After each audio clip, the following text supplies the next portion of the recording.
There's some people for whom the signal from the gut to the brain is too slow. And so when they're eating their food, they've eaten their meal, the plate is empty, but they now need to go to the pot at the stove and keep going because they can't get full. There's some people for whom their palate can't get satisfied. And we find this disrupts sleep because these are the people that are grazing at the pantry all night, cookie and then chips and then juice and then fruit, and then they need all that stuff to get satisfied. And then they put themselves into metabolic hell, and the insulin is spiking at a time it's not supposed to, and it disrupts their sleep. And it's perceived as real hunger, like a need. So we've learned how to hack it. If your brain, as a survival mechanism, is looking for all this variety, then just give it. After your meal is done, have a little piece of fruit, a piece of cheese, dark chocolate, a nut, crunchy, soupy, salty, sour, all the variety you can think of, and hack your brain into getting satisfied. If you haven't done so already, go ahead and click that subscribe button down below. It's a little red button. You punch that, and it's going to notify you every time we put out a new episode that can help you improve your bone health. And then also, if you haven't done so already, head over to BoneCoach.com, sign up for the free 7-day Osteoporosis Kickstart. That's going to walk you through everything you need to be doing right now to get on the path to improvement and stronger bones. After you do those two things, go ahead and press play on this episode, and I'll see you inside.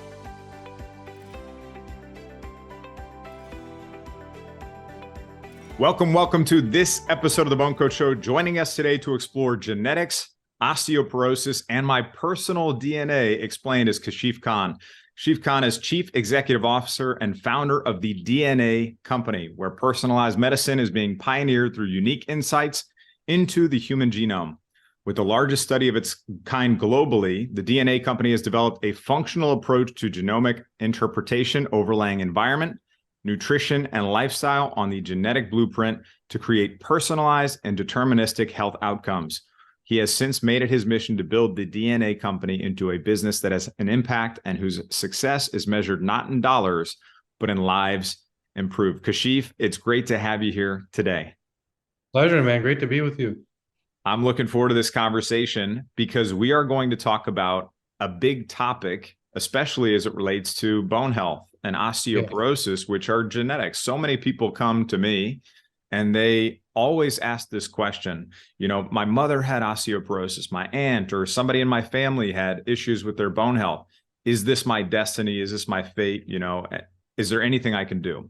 And I think what we've all come to realize is there's a lot that can be done, and that starts with your genetics. So maybe we could talk about, if you wouldn't mind sharing a little bit more about your background and how the DNA Company came to be and how you took in this fascination with our genes. So what you just said is what happened to me, that I had a chronic condition. It wasn't a bone health problem. I actually had 5 chronic conditions. I had psoriasis, eczema, gut issues. I had horrible migraines. That was the worst part of it all. And then depression issues. And, so all of this stuff kind of hit me all at the same time. And my question to these 5 different doctors giving me 5 different pills was why? Why all of a sudden? What did I do wrong? That was the logical question. I had never really dealt with healthcare before, and I couldn't get that answer. So the answer was more like, this is what it's called, and this is the pill you have to take. And 5 different versions of that, right? So ultimately that put me down this rabbit hole of discovering functional medicine and learning how my body actually works and understanding that, yes, there are choices you can make that bring you towards or away from health. And then I started to learn that those choices aren't the same for all of us. So the big aha moment for me was that I was actually disappointed by genetic testing because it was, hey, you got an 80% chance of Alzheimer's and a 60% chance of prostate cancer. And what do I do with that information other than have anxiety and just wait and see, is that really all? And so I started to learn that the genome, really what it's doing is it's instructing all these jobs that your body does. So every little micro job that your cell has to do, there's a human instruction manual that's called your genetic code that tells your body how to do those jobs. And if you understand how to read the instruction manual, you can see which jobs aren't happening properly. And then it's not so much about 80% chance of Alzheimer's or the 5 conditions I had. It was more like, if you are not doing well in a certain detox pathway and you happen to breathe the exact thing in that you can't detoxify, it's going to cause inflammation, right? If you are a woman who is slow in the CYP19A1 gene pathway, and you don't convert enough testosterone into estrogen, you may not have the protective estrogen you need for your bone health, right? So one simple example. So all of a sudden I started to see it wasn't about the genes and it wasn't about the disease. It was about the jobs that our body does paired with the habits, epigenetics, environment, nutrition, lifestyle. With our genes, we can prioritize, here's where I need to focus because this job is not happening. That then leads me to remove this stuff from my life and add this stuff to my life. I now can make chronic disease a choice. So that was the rabbit hole I went down. It took a few years and it took 7,000 people for me to research, and we're here now, and this is available to everybody.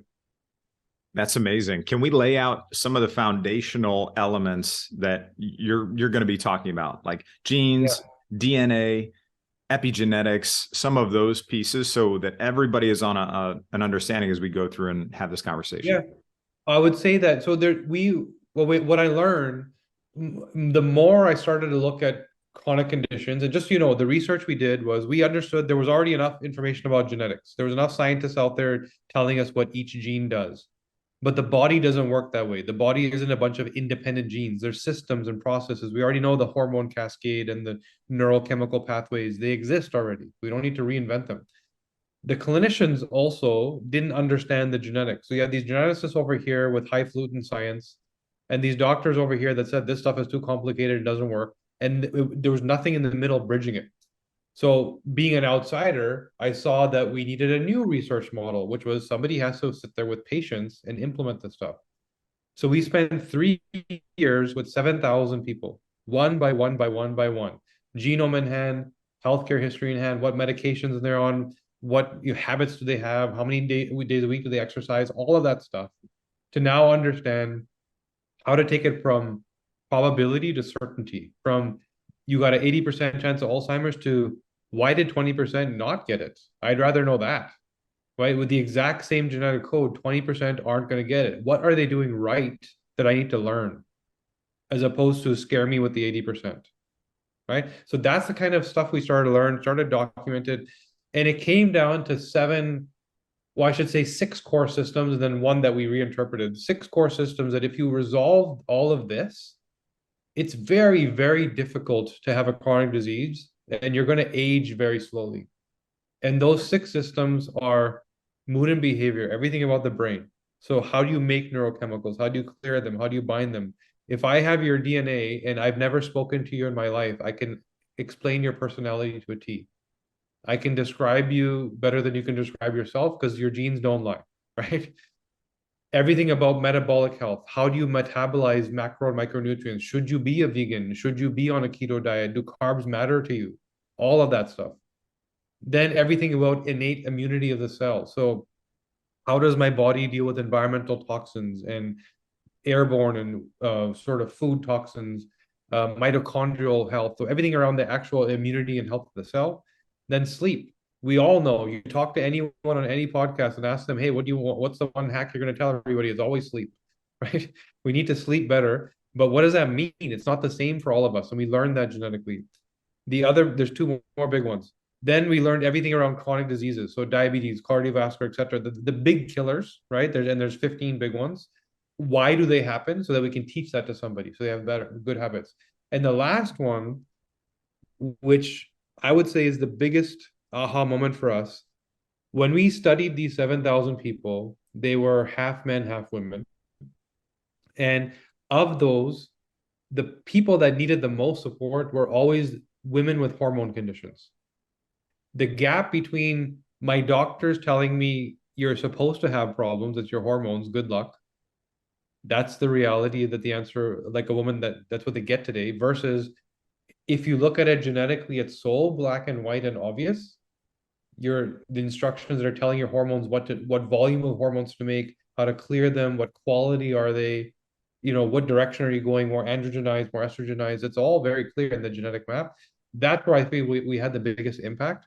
And so all this happened, and I mentioned there was a 7. So we reinterpreted all this stuff for the context of longevity because that's what people need and want. So 6 systems, one additional layer of context, which is longevity. And with this, it's very, very difficult to be sick. It's very, very difficult to live the American dream of having your first chronic disease by 55 and your second by 65, and you last 15 years of your life in treatment. That's the kind of average right now. You should be 100 years old, riding your bicycle, playing with your grandchildren. Nothing should change. You should jump out of an airplane and die because you forgot to open your parachute. That it should be a great story like that, right? And all of what I said is also true for bone health, and we can dive deep into that.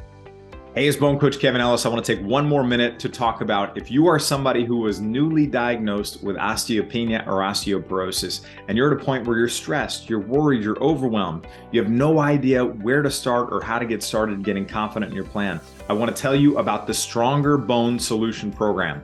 Over 5,000 people have come through the Stronger Bone Solution Program, and it walks you through the exact process you need to fill in the missing pieces, uncover critical things in your plan that you may not be aware of, and help you make modifications, adjustments, and tweaks to get you to the place where you're building stronger bones. I want you to get confident in your plan so that you can focus on living life and enjoying the life that you deserve with the people you love most. So if that's where you want to be, head over to bonecoach.com/apply and apply for our Stronger Bone Solution Program right now. I'm Bone Coach Kevin Ellis. I want to see you inside this program. I want to help you get on the path to improvement and stronger bones. Hope to see you inside very soon. Let's get back to the episode. Please, let's dive into that, because I think this is really relevant for our audience. Most people have osteopenia, osteoporosis, and they want to understand, like, what is the link between our genetics and our bone health and osteoporosis? Are there certain genes we should be looking at and understanding better?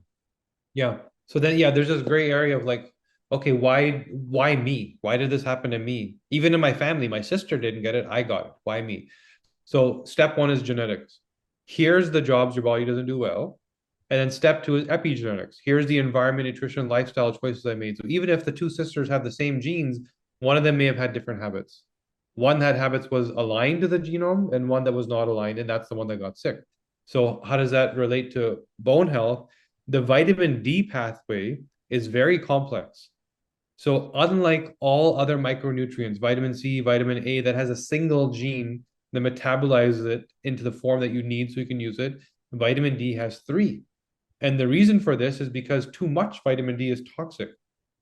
And we now are genetically designed for our ancestors' habits, but we don't live like our ancestors. The genetic legacy that we've inherited, here's your genome, child, good luck with this world, assumes that we're still cavemen.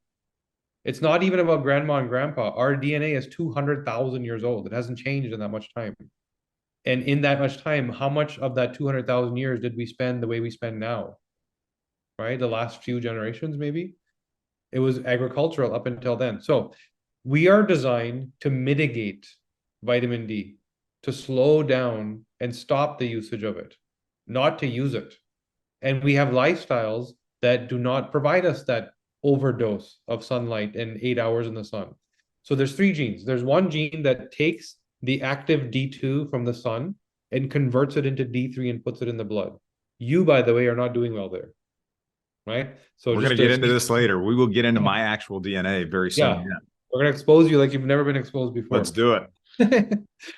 Then step two, once it's in the blood, I've done that first job of converting it into D3.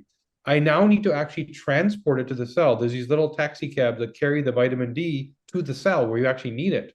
Once you get it to the cell, you need to bind it. There's a third gene that does the job of binding it and getting it into the cell. So when you have the generalized one-size-fits-all answer of take some vitamin D, what is the right dose for me and what frequency? Because I could go tell you, go take 10,000 IU of vitamin D. It's going to be good for your bones. Well, what if I don't transport and bind well? I don't use it fast enough for that 10,000 IU to be useful. I might need 3 doses a day of 2,000 each. So we can be highly personalized on how much and how often based on what context your body is designed for. So that's a big one. And we've seen bone health issues reverse through this, right? The other one is everything around hormones, specifically in women. So there's so much variability in the hormone cascade. Whether you're a man or woman, we do the same thing. Progesterone, turns into testosterone, turns into estrogen. Now, in that cascade, there's different valves that can be turned on or off, and you can do certain jobs slower or faster. You can make different types of testosterone, different types of estrogen. And once you start to understand that map, the big red flag that stands out, at least in the work we've done, is we have here today listening to us women that are mature, that are at the age of bone health issues, who are likely being told, take some hormone replacement therapy, right? And I'm not saying that's a yes or no, good or bad. I'm saying if you don't personalize, very high chance you're going to get it wrong and make yourself more sick. So let me give you an example of that. You may have the woman that does a really good job of converting progesterone into testosterone. We can predict that genetically. And then she highly efficiently converts testosterone into estrogen. So if I give her estradiol, it's a form of BHRT, and she has that fast conversion, she's going to make a lot more estrogen, more than we would assume, because she just genetically does that job really well. So that's called estrogen dominance. We haven't yet hit a problem. The problem is when you make estrogen, there's three metabolites: 2, 4, and 16 hydroxyestrogen. These are the three. 2 is the good, clean stuff you want. 4 and 16 are toxic. And a lot of women make these two. So if I give you more estrogen and you make the 4-hydroxy, you now are netting more 4-hydroxy, which means inflammation. You are making a toxin. And if you're trying to recover from loss of bone density and you're triggering the rest of the terrain to be under fire, how is your body going to be in a state of recovery? Right? So it's not just, you can't isolate, fix my bones. You have to think head to toe and resolve everything holistically. Like the body has to be ready to recover. Whatever you recommend, and I'm sure there's so many great things you can bring to your community, the body has to be ready to receive that, right? Which means eliminating all insults, not just the bone health issue. So we see this very commonly as women sort of mature, especially in the menopause age. You're taking hormones, and your practitioner, no fault of their own, they aren't trained on this, get it wrong, and it actually makes you sick. We have some women that don't convert into estrogen efficiently, and they make what's called DHT, dihydrotestosterone, the potent manly man version. When you see an NBA player with every ripped muscle showing, that's DHT. Now, try giving a woman more hormones that she's converting into DHT. She's going to start to lose her hair. She's going to get ovarian cysts. There's a whole other set of problems that happen. So we can get really personal around the things that you're doing. And then another big one I would say is everything around the gut. Again, when you're dealing with a problem as significant as how do I get my bones back to the way they used to be, you can't isolate that. And a big cofactor is the gut, because if you're not even able to absorb all the beautiful nutrients that you recommend to people, like there's amazing things that you know of that people end up taking, is the gut even ready to receive that? Do you even metabolize it and take it into where it needs to be, into the cell? So there's a gene called GSTM1, and that was one of my kryptonites, let's say, right? I don't even have the gene, I'm missing it. And this is something called a copy number variation, meaning how many copies of the gene do I have? It's possible to actually be missing entirely the gene as opposed to just a variant, or a mutation. And this gene is protective of toxins entering the gut lining. So glutathione is this powerful detox chemical that your liver will use to, clear toxins from the blood. It's also used in your gut. And GSTM1 is a gene that determines how efficiently you do this. A lot of us are walking around, like myself, missing this gene entirely. And so if you're trying to take your supplements and your foods and all the recommendations, but your gut is in a completely dysbiotic state, and you may not even know, it might not even be symptomatic, right? You can't receive the nutrition that is trying to be delivered.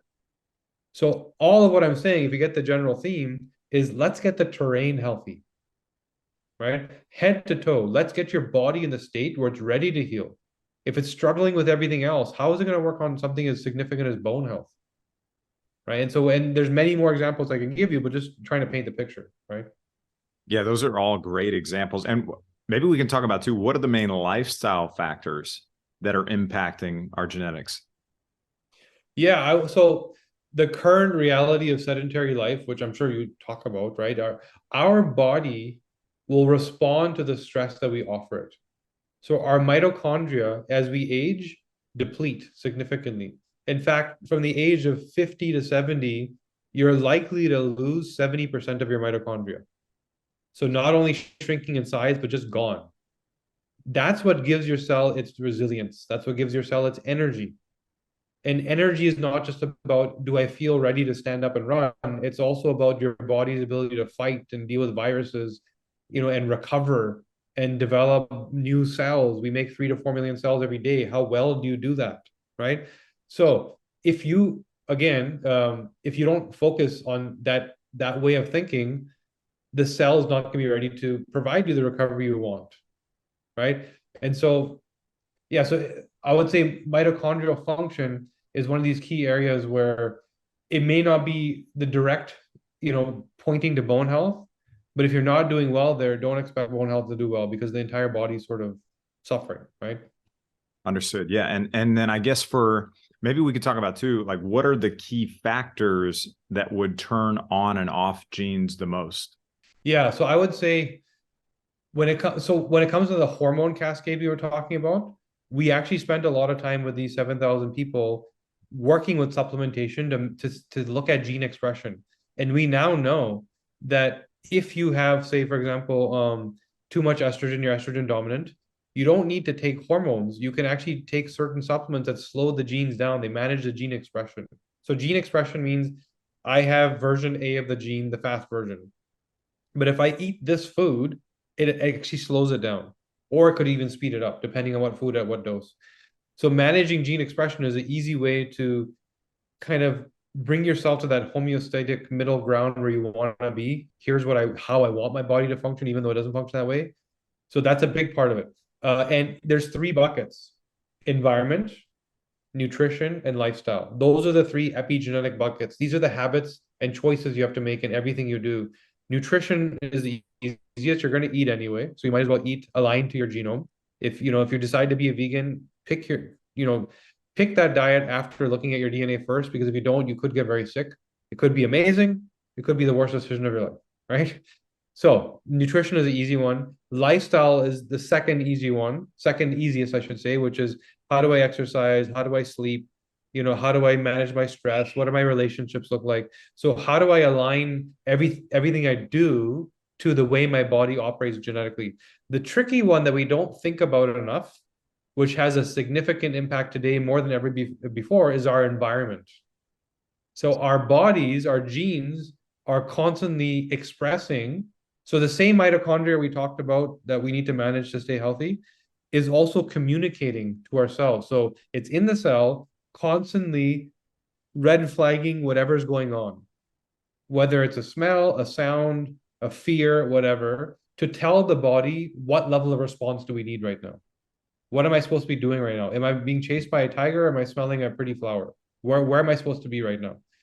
And if you're in today's 2023 reality, where you can't step outside without breathing Roundup and glyphosates, you can't go golfing without taking in a whole bunch of chemicals, you can't go to your office without breathing in the cleaning chemicals and having foaming soap on your hands, and all the chemical burden is much greater than it's ever been, and we are not genetically designed for it.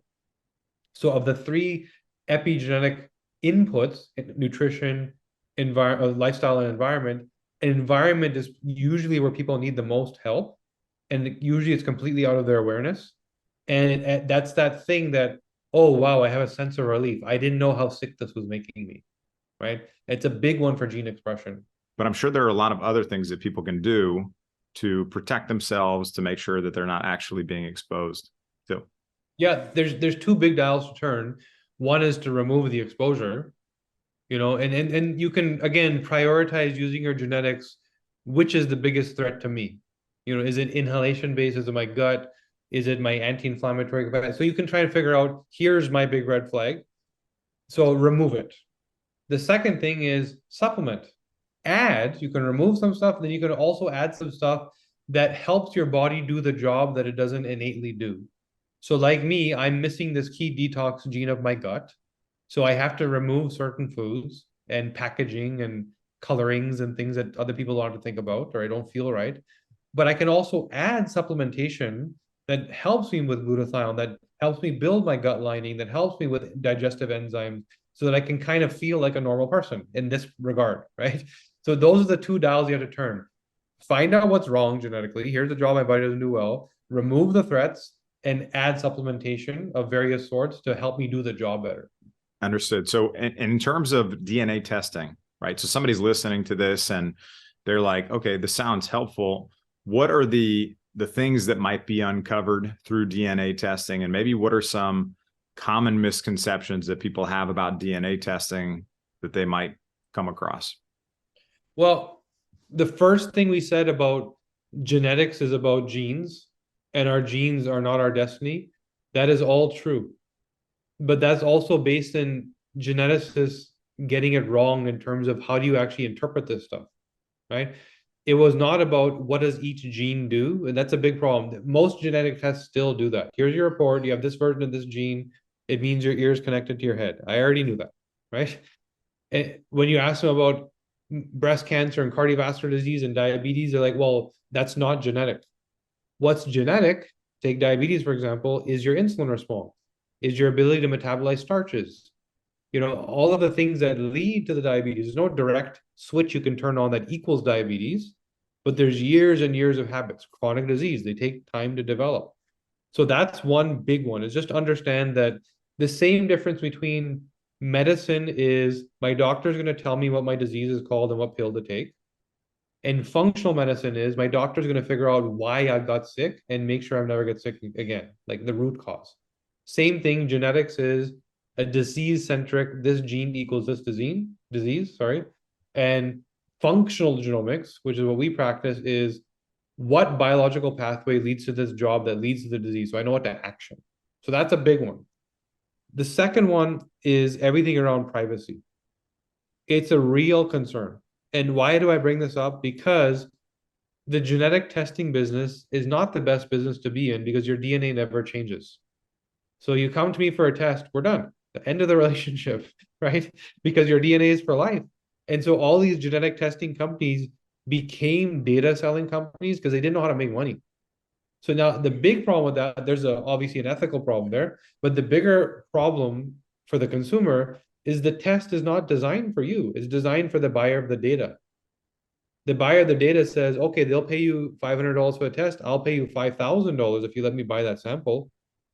And so it has to be designed in the way they want, which is a mass collection of data as opposed to a curated, highly refined and well-tested grouping of genes. Because the more you add, the less accurate it becomes, right? So we learned early that this was actually our opportunity. If we become the company that does not sell data, that does not ever mine it, and it's all aggregated, anonymized, and the samples get destroyed. We don't even keep them or sell them.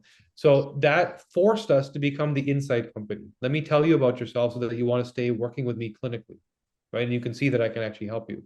That's another big one.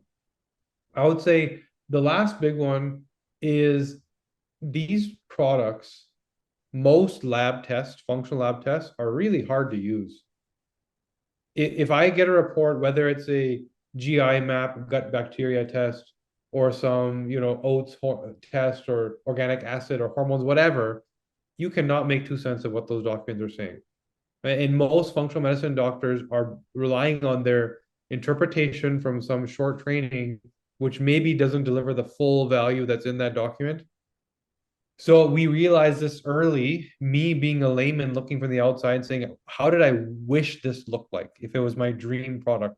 And so we designed it in a way that's easy to use. It looks like Netflix. It doesn't look like a report. It's a portal. In fact, we can show you. I have your report open. So it's a digital portal that you log into, and you can click on things that you understand, like anxiety, depression, vitamin D, estrogen. Like I don't need to know what version of the DRD2 gene I have, right? I need to know whether when I drink too much, is it because of something going on neurochemically, or am I just around the wrong people? Like what's my right choice here? What do I need to change? Right? So that's the context we speak in, just to make it easy to use. And now I would argue that you don't need anyone's help. You go in and do it yourself. And me being somebody who's actually done the test and been in the portal and seen it's very user friendly. It's so easy to use and understand. And Kashif, we are going to expose my DNA right now. We're going to jump into this, and Kashif is going to walk through each of these points of my DNA, and you're going to be able to see, like, these are the kind of reports you get. This is the kind of information you'll get, if you do this kind of test through the DNA company. So Kashif, if you want to share, so we have listeners on the podcast. We also have people that are on YouTube that are going to actually watch as we do a screen share here.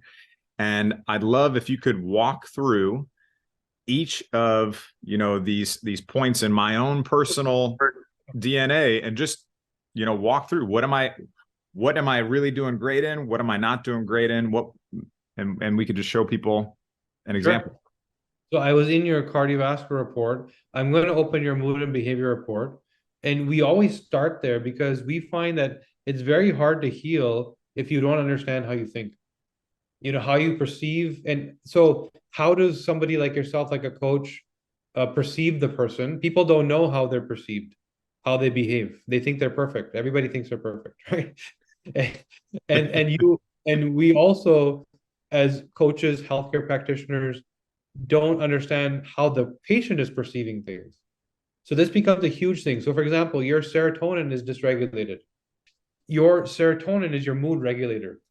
So it allows you to respond as appropriate for whatever is going on, whether happy, sad, angry, whatever. Are you equally responding as per this incoming stimulus? You have a challenge doing that. So in your work, it's a superpower.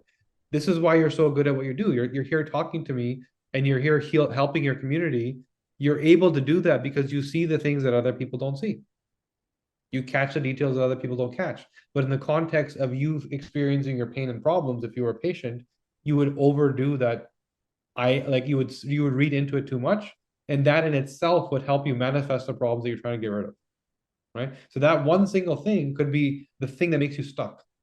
Down here we see BDNF. BDNF is brain-derived neurotropic factor, your brain's ability to develop neural pathways. And you do this really efficiently. So you do a good job of learning new skills, of multitasking. Let's say that you can be here on this podcast. You can also go write a book about it. You can also do the accounting at night, right? Some people are like, this is what I do, right? That's not you, but you have this gene called TPH. And by the way, everything that I'm saying here is in the reports. I'm just kind of interpreting it from this page, right? I'll show you the report as I'm talking. So there's in this brain section, there's all these reports like addiction, ADHD, anxiety. So they would be laid out there, right? So what you do is you're more likely you do a good job at neuroplasticity, but that TPH gene is turning the BDNF gene off in terms of your mood. So what's happening there is things mean a lot. So that meaning allows you, now you're seeing things at this high level of detail. You're diving in deep because of your serotonin dysregulation. And I'm speaking in the context of work. And you're also seeing things with a lot of meaning, right?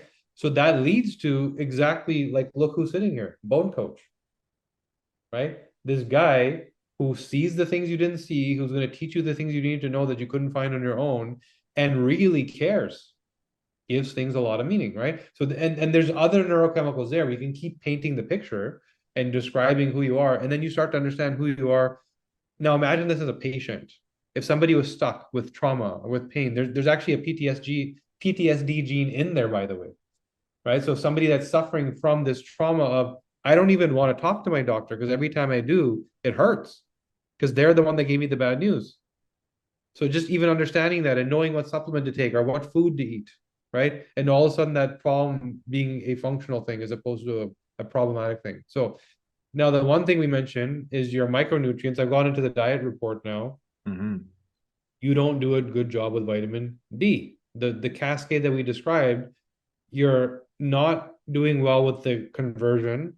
You're doing okay with the transport, but you're not doing well with the binding. So you are that person that needs more and you need multiple doses.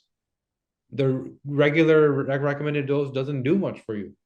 And look at your zinc metabolism. It's the worst possible. Zinc is such an important micronutrient for every biological function, right? And this is why we call it out. It's so important. When you buy a bottle of zinc, normally it tells you to take 5 milligrams a day. That's a typical recommendation. You need 14. You need almost triple the daily recommendation.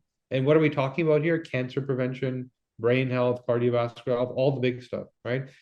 So now I'm going to jump over to your immunity profile. This is where we find, I'll look at it in the cardiovascular profile. They're actually connected. This is where we find a lot of major problems get solved, where people kind of, again, are stuck, right? And really don't know why they can't fix themselves. Now look at this, GSTM1.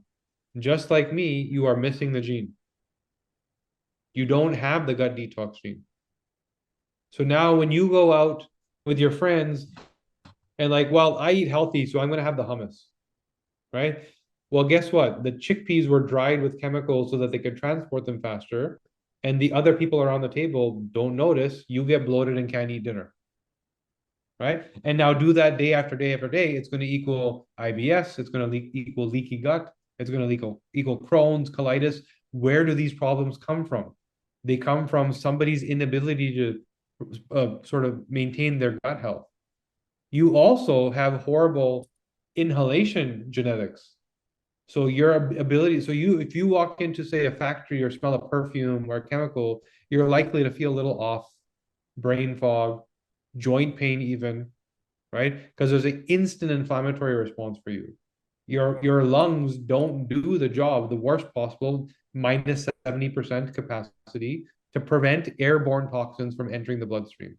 So now this is a perfect example of when we said, 80% chance of Alzheimer's, good luck, that's genetics. Why? Let's get into the why. Here's a why. 66% of today's Alzheimer's is inhalation based, is based on what we're breathing.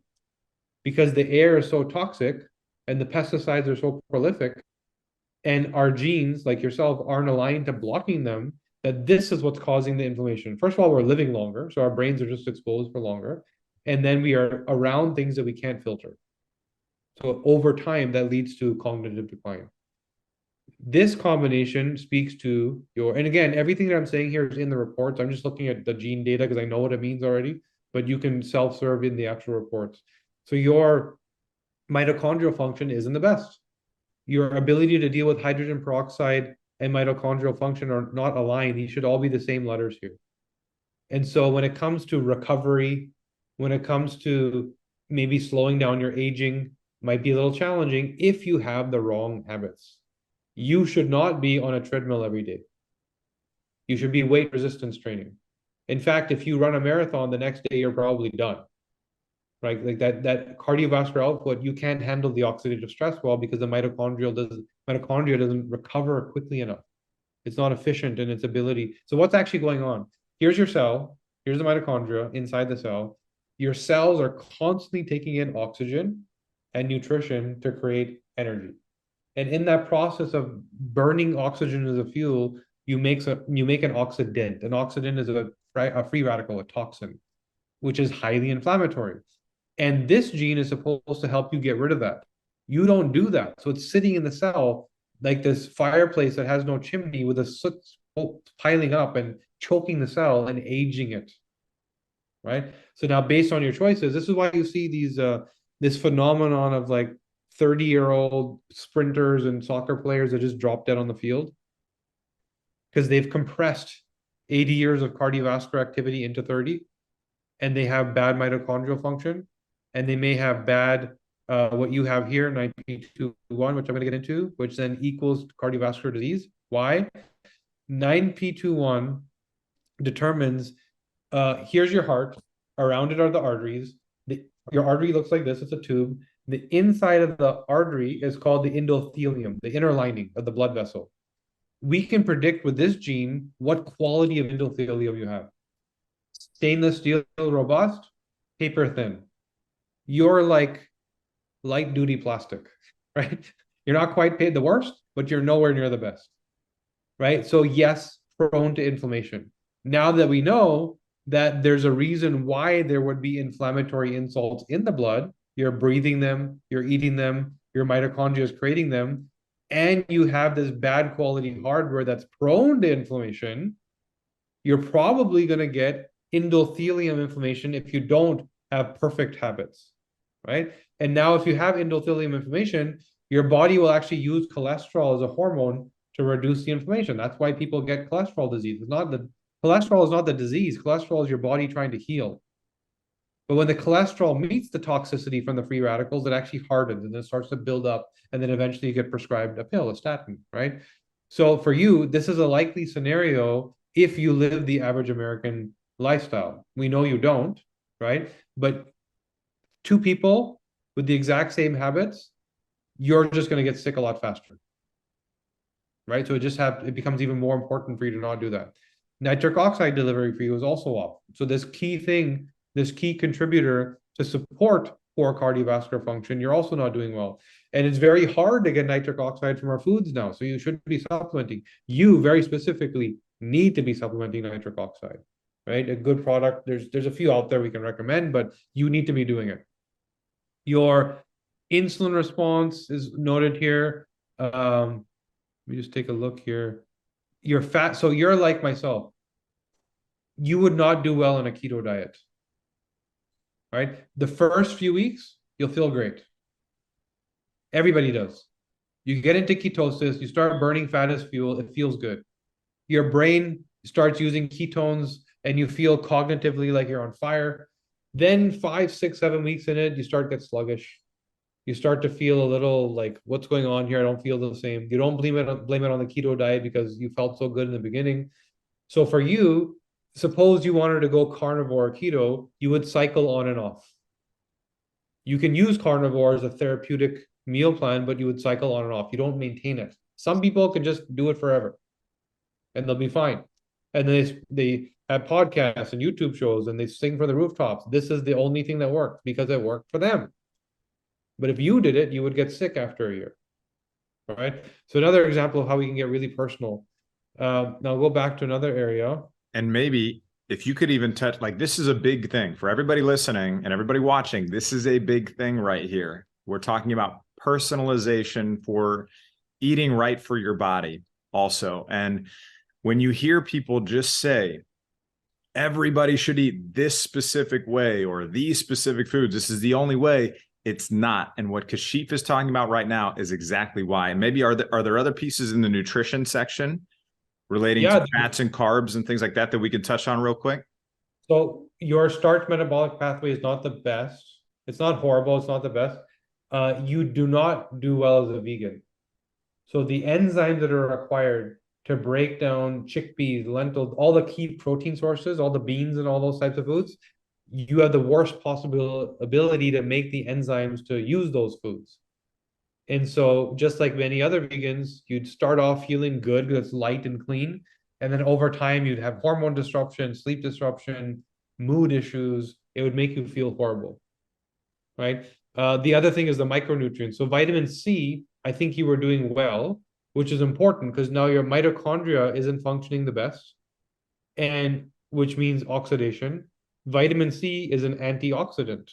So now you know you should be focusing on that tool. You should be heavy dosing vitamin C daily to make up for. And that's why I said there's two dials you can turn. Get rid of the problem or add something that supports the job that your body doesn't do well. That's a perfect example. My mitochondrial function is bad. Now let's put that in the middle. I need to remove cardiovascular activity, oxidative stress, and bad sleep. I need to add vitamin C and some mitochondrial mitophagy type exercises like breath holding, sauna, these types of things, right? Now all of a sudden, this bad news isn't bad anymore. You've managed it, and we've identified this thing would have been the root cause of a lot of problems as you aged, right? So now we're looking at the hormone pathway, and you have this unique profile where you're co-dominant. You're androgen dominant and estrogen dominant. So you're like this chimera schizophrenic hormone profile, you know. So what you're doing is you make a lot of testosterone. Step one, your conversion of progesterone to testosterone is a little fast. You're really efficient at binding. So your ability to actually use, there's receptors that actually receive the testosterone and allow you to use it. And you have the maximum density receptors. So it's very easy for you to use if you choose to. But then at a medium pace, you convert into estrogen. So what does this mean? You have a use it or lose it type profile, meaning if you train every day, if you do your stretching and activate your androgen receptors, you're likely going to have nice muscle tone and good strength and, a manly chiseled jawline, all that type of stuff. If you don't do that stuff and you don't use your androgens, you have this ability to quickly convert them into estrogens. And you're going to become more estrogenized, which means less muscle tone, more fat storage, rounder, more voluptuous type features, and mood is going to change. Less warrior, more worrier, right? And you now are one of these unique individuals that can choose to lean in either direction. Depends on your habits. Some people can't. They're estrogen dominant, other androgen dominant. Just now, to what degree, based on my habit, you can go in either direction, right? You also make a medium amount of DHT, and you clear it somewhat healthy. So you make enough of DHT to, again, see your six pack if you choose to, right? And to see your, rippled muscles in your legs, but not enough to cause prostate issues and hair follicle death and things like that. So there's degrees to all of these things. And there's an amount that's good that we want, and there's an amount that starts to become toxic. And this is true of anything in the hormone cascade. So that's why it's very important to highly personalize. It's not as simple as men are testosterone, women are estrogen. There's way more going on there than that. And even within that, the degree and the quality and the clearance, there's so many factors to think about. So that's what your hormone profile looks like. Now, if you are a woman, there's a big red flag right here, CYP1B1. This gene takes all of your estrogen and converts it into 4-hydroxyestrogen. This gene does the 2-hydroxy, this gene does the 16. So this one and this one are both slow. So you're not doing a good job of converting into 2 or 16, and you're doing the best possible job of converting into 4, which means it's like a landslide, it's all going into that bucket. So if you are a woman, we would start talking about breast cancer, ovarian cancer, fibromyalgia, crazy rocky menopause, and of course, bone health, right? So now, because you're a man, the degree of estrogenization is a lot less, but it's still a threat. It's still problematic. And this could lead to things like testicular cancer. Now, again, because you're not sitting on a couch and being estrogenized, you're a warrior and you're working in both in your mind and your body, you are more androgenized. So you've mitigated this, right? And you have to continue doing that. You have to continue riding your bike and pushing the heavy weights and doing things, right? So this is an area where female health is so much more complex. It's one of the first things I said, that was the area where we saw this aha moment that needed so much fixing, was everything around female hormone health. This simple cascade allows us to take all that gray area that women suffer from and make it highly precise. Everything becomes clear, right? All that gray area becomes clear, super clear. So that's how we look at hormones. And then, of course, there's reports within the hormone section which interpret this stuff. So fitness, recovery, hair health, skin, cellulite. We can understand why some women have cellulite, some don't. Some, their skin gets wrinkly in age, some have acne, some don't. So all of these things we can, oh, by the way, we didn't get into this, but every micro report tells you about the genes, but also gives you recommendations. So here's some lifestyle recommendations. Here's some habits you should form. Here's some habits you should avoid. And here's some supplements you should take for this particular problem. Not in general, but for this problem of skin health, right? Based on your genes, here's what you need. So that's how we try to make it super easy, right? Like I can read this and understand it. I don't need a science background. I don't need a doctor to tell me what to do. In fact, most doctors don't know how to read this data anyway, right? So that's kind of how it all looks. And, now we've kind of figured you out from the inside out. And what are some other, let's see what the other ones are. So we've got mood and behavior. We've got diet and nutrition. And then there's everything around sleep. Sleep. Right? So maybe let's touch on sleep for a sec if we want to hop in there. This gene, it's funny enough called the clock gene, regulates your circadian rhythm, and yours is a little broken. So jet lag could be a bigger issue for you. If your day isn't highly structured and consistent, you're probably not falling asleep properly, right? And blue light for you, those things about, well, I can watch my laptop until I go to sleep, I don't have a problem. Or somebody else is like 1 hour before and they can't sleep at night. It's these two genes that make all the difference. So we're not the same. If your clock gene is broken, then that circadian rhythm interruption from the blue light is a bigger problem for you. For some people, it doesn't do anything, no problem, right? Then there's the vitamin D pathway, because if we don't understand how you metabolize vitamin D, we can't also complete that conversation about your circadian rhythm and clock, because vitamin D is a big proponent of programming your clock. Our ancestors used to wake up and get sunlight and continue to get it during the day. And when it would get dark, the body started to know, oh, sleep time is coming soon. But we don't have that environment anymore. We're in the dark all day and then the lights are on at night, right? It's a total opposite. So your ability to manage circadian rhythm is highly driven by vitamin D. Then we look at the brain chemicals to understand, how does pleasure affect your sleep? How does stress affect your sleep? Are you a binger? You just can't turn Netflix off. There's some people that we find genetically, so you have a slow clumped, you're one step away from being a binger, right? You're very close to it. You're that person where the way you experience pleasure is the intensity is okay, but the duration is very long. It lasts a long time, which means you get stuck in the pleasure, which means it's very hard to watch one episode of Game of Thrones, right? And once it gets going, it could be 3 a.m. before you turn it off. Very, very difficult because you get stuck in pleasure. It's hard to, it feels so good, it's hard to let it go. But that also means it's hard to get into pleasure, right? Your brain is satisfied already. You get it. It's not like you have not enough dopamine, you have enough. So it leads to this, like, depending on the context, I'm not interested or I can't stop doing it, right? And that can affect your sleep. So serotonin can affect your sleep because all of a sudden that same function of I can't prioritize stimulus and know what to focus on, that also happens in your sleep. Your body and your brain are meant to rely on the amber glow of fire to trigger melatonin binding. That's what the cavemen saw. Time to sleep, fire, right?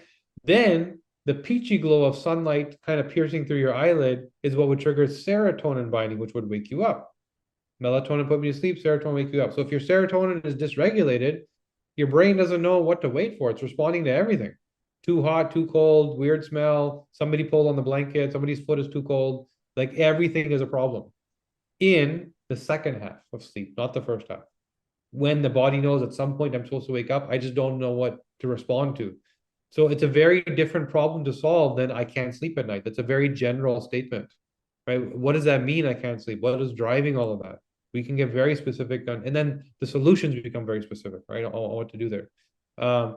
These are metabolic genes in terms of I can't experience satiety, satisfaction, right? So there's some people for whom the signal from the gut to the brain is too slow. And so when they're eating their food, it just they've eaten their meal, the plate is empty, but they now need to go to the pot at the stove and keep going because they can't get full. There's some people for whom their palate can't get satisfied. And we find this disrupts sleep because these are the people that are grazing at the pantry all night, cookie and then chips and then juice and then fruit, and then they need all that stuff to get satisfied.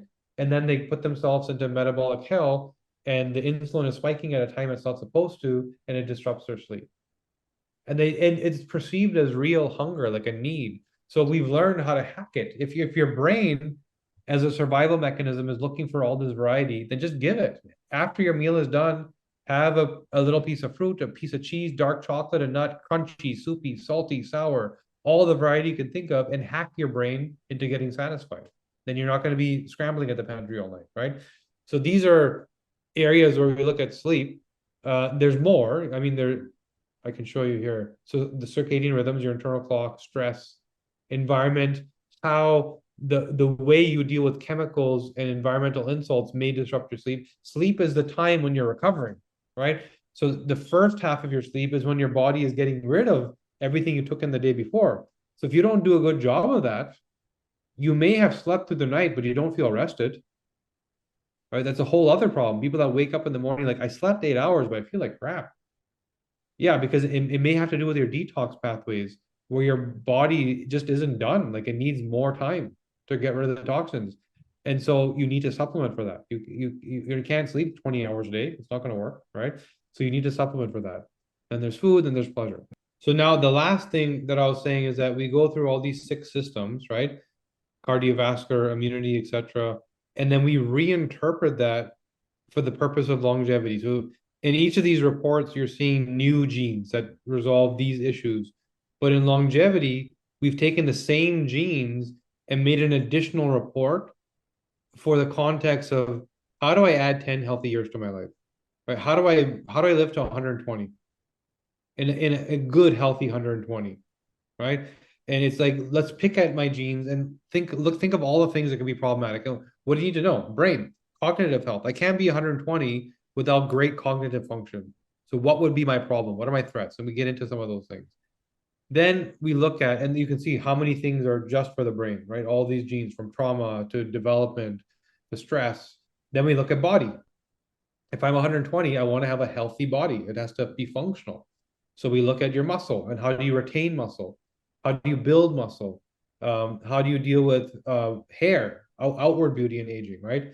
Then we deal with graying hair and oxidation and hydrogen peroxide, how they may kill the color and the pigment in your skin, etc. And then we look at wrinkles and how oxidation may ruin your skin over time. So we also need to look the way we want to look, right? It's also important to give you the confidence and good health, mental health. And there's cellulite. So these are all, again, same genes, bone health. Again, with the topic of the day. How do we take all of what we learn and interpret it for the context of optimal bone health? So there's a whole section just on that. Then we look at what we call biodefense, which is how does my body stay resilient? The next viral infection that might come along, what do we say? Well, the people that were hit the worst were the elderly. Well, why? Why can't I just be youthful and vibrant, right? You can. So that's what we're saying is this biodefense. Let's keep the systems firing well. Then there's FOXO3, which is an anti-aging gene. And you, by the way, have one superhuman copy. So this gene speaks to the processes of, eliminating dying and mutated cells and producing new cells, these 3 to 4 million cells we replace every single day. You do this at a superhuman speed. Very few people do. So you have 1 of 2 copies of the G allele, as we call it, which means that you're repairing and building almost as fast, if not faster, than you're killing the cells. So aging should be less of a concern for you. If you age poorly, you did something really wrong, right? Yeah, you should not be looking like a Rolling Stone. You should be, young and fresh. Then there's glutathione. These are key anti-inflammatory processes, methylation, anti-inflammatory process, phase 1 and 2 detox, antioxidation, health of the cell. Let's touch on the methylation one real quick, if you don't mind. Yeah, sure. So for you, methylation, usually you hear about it as this MTHFR gene. That's what everyone talks about, MTHFR. I have the MTHFR gene. Everybody has the MTHFR gene. It's what version of it do you have? And it's not just that gene. That gene is a central starring character. Now, if you went and if you went and took a standard genetic test, you would have been told you have great methylation. And I'll explain what methylation is for those that don't know. But you would have been told you have great methylation because this is the gene that everybody looks at. This is the central star, but there's all these supporting characters because methylation isn't a single job, it's a process. Think about it as a chain, and the central core link happens to be great. But now look at the other links. You're having a problem here, problem here, problem here, right? So now all of a sudden we know, okay, you may be doing well with MTHFR, and a functional medicine doctor is going to tell you good methylation, skip it. No, you don't deal with folic acid well, so you need folinic, which most people don't recommend. You don't deal with B12 well. So usually when you go to a store and you buy B12, it's usually what's called methylcobalamin. That's the standard. Your genetics, these 2 genes around the enzymes required for that, you don't do a good job. So you need what's called adenosine, a very specific version. And this is the key anti-inflammatory micronutrient. So if you're not taking this, all of this work you did to have the superhuman FOXO3 gene might get unraveled in this inflammation being a little too aggressive, right? So there's one simple tweak of you need to take an adenosine, and guess what? Not only do you need to take an adenosine, but because of this gene, you need to take it sublingually under the tongue. So there's some people whose ancestors ate more beef, and they actually have the AA version of this gene where they absorb B12 in their gut. Some people had more sheep and lamb in their ancestry or poultry, and they have it under the tongue. It's a methylated B12 that comes from those animals, and so they absorb it differently, and that's what you have, right? So now I can get very precise on, I have inflammation, I can't figure it out, I did everything right. Well, you did everything right for somebody else's body, not for yours, right? So now to answer the question, what is methylation? It's two things. In a nutshell, it's phase 2 detox. So it takes toxins that are not water soluble and makes them water soluble. It's also a key anti-inflammatory system, so fighting inflammation. And the biggest thing it does is it manages your gene expression. So earlier on, we said that your genes are constantly trying to respond to environmental cues. So whatever's going on, they're adjusting themselves to respond appropriately. And methylation is the function that turns those dials. So you may not respond appropriately. You might be able to shift gears as quickly. If you were in so for example, you had the bad lung detox. So if you walked into a factory and you started to breathe that stuff, you don't filter it right away, your methylation should kick in and start turning dials on your genes and helping you. But that also gets lagged and takes a little bit longer to kick in. So it's even more of a threat now, right? So that's what methylation is. So that's, most of what's in the reports. I should tell you that there's more knowledge than what I'm showing you. There's certain things that we're allowed to say to a consumer, certain things that we're not, right? And so we do have coaching sessions and other things we can do with people to dive deeper. If it's like, hey, I have breast cancer, I need to work on it. Like that's a serious concern. So we have clinicians that will work on that. The one last thing I'll show you is this gene cast. So there's some people that want to geek out, right? And it goes far beyond, I want to know about anxiety, depression. Like, tell me about the genes, right? So we built this gene cast, and what this does is it goes through each one of the genes and reads it to you. So the AI actually reads it to you like a scientist sitting there with you, and it speaks to the gene. It tells you this gene does this job, and you have this version, so you behave like this. You might want to consider this. So as opposed to the reports being about the problems, the gene cast is about the genes. So it speaks to the genes. There's also a ton of video to help you understand how to apply this stuff. So that's what the portal looks like, and based on that, we feel like we've made it really, really easy to use. Hey, it's Bone Coach Kevin Ellis. Thanks so much for tuning into this episode of the Bone Coach Show. If you're finding it helpful, please leave a positive rating and review. Hit that like button, subscribe to the podcast or the channel. That lets us help more people and reach and serve more people. And it also lets us know that this is helpful to you on your journey to better health and stronger bones. And then also, right down in the show notes, you can actually find a link to my free Bone Healthy Recipes Guide. That's going to give you access to some amazing and delicious recipes to support your journey to stronger bones. And then also, we have a link to my free Stronger Bones Masterclass in the show notes too. And that is the 3-step process that has helped people in over 1,500 cities around the world get confident in their plan for stronger bones. Over 110,000 people have taken part in this, and it's been really, really helpful for them. And I want you to have free access to it too. So add your name and email right down there in the show notes, get access to that free Stronger Bones Masterclass, and let's get you confident in your Stronger Bones plan today. I mean, just being somebody who has gone into this portal, looked around at everything that you've already just shared with me, Kashif, and I mean, it's easy to use. And really, it's just, can you maybe walk through the process of somebody actually getting the test? I'll tell them where they can get it just shortly after. And I know you were so kind to give a 10% off. So I want to make sure for our listeners, so I want to make sure that we get that to them. But before we do that, could you maybe just talk through how easy is the process? Because I went through it and it was super simple also.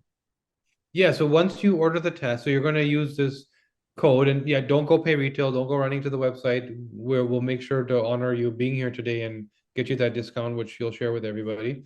So you use that discount code, a kit gets shipped to you, And it's a simple saliva sample. So you're literally spitting into a test tube. And it's 5 milliliter of saliva, yay much, right? You close the lid, you're shipping it back. There's a return label included that tells you where to ship. We then extract your DNA from the saliva and we sequence the DNA. So that means that we read it. We kind of read it to understand what version of what gene you have. You'll then get notified, log into your portal, access your portal. And at that point, you can literally go through the journey we just went through. If you feel that there's a clinical concern, like my family, everybody has Alzheimer's and I don't want it, that's where we highly recommend you work with one of our coaches. Anywhere from like a few weeks to many months. We have some people working with them to dive deep and build you a personalized plan. So the end of that would be, here's your personal human playbook on how to live to 120 with no chronic disease, with good health. That's possible for all of us. Chronic disease doesn't need to happen. If you aren't born with a problem, you don't have it. You develop it. And you shouldn't have to develop things if you always make the right choice. I love that. That's so empowering. And that's something I hear from people all the time. When I ask people, why is this important to you? Why do you want to do something? Why are we having conversations about improving your bone health? And just about everybody talks about they want to live longer. I actually did have somebody even recently tell me they wanted to jump out of a plane at 100, which was interesting that you specifically said that, because I heard somebody say it. But not at, most people are saying things like, I want to ride horses, or I want to pick up my grandkids, or I don't just want to live longer. I want to still be active and do the things I love. And what you're talking about here, I think is so important to that. So I just thank you so much for sharing it. Anything else that you think is important to share before we kind of close this out and tell people where to get their 10% off of this test? No, I mean, I would tell you that we've done this. So we've done tens of thousands of tests, but the actual research was with 7,000 people. And I was there to see that. It went over 3 years. And I can tell you that as much as this may sound like a pipe dream to some people that have experienced illness, chronic disease is truly, truly, truly a choice. The pace at which you age is truly a choice. You cannot stop aging, but whether you live to 80 or 110 is a choice. The energy levels you have, the quality of sleep, your relationships, your libido, your hair density, all of these things that we think are innate outcomes of aging are a choice. We have people that are having alopecia and balding that are growing their hair. We have women that have had breast cancer twice that now understand why they have it and are never going to get it again. Right? We have people that haven't had a libido in a decade that have very healthy relationships. So all of these things are a choice. You just need to know what drives them. And we don't know. We were never armed with this. We were told that medicine is to react. I can go do whatever I want, break my body, and it's a doctor's job to fix me. That's what we think medicine is. That's how you deal with acute care. That's not how you deal with chronic disease. Chronic disease shouldn't happen in the first place. So if I were to say anything, that's what I would say. I've witnessed this with 7,000 people, that it is a choice. You can decide how you age and how healthy you feel. Love that. Words of empowerment. That's what I'm all about too. So Kashif, thank you so much. I mean, this was a fascinating interview. I'm sure people loved.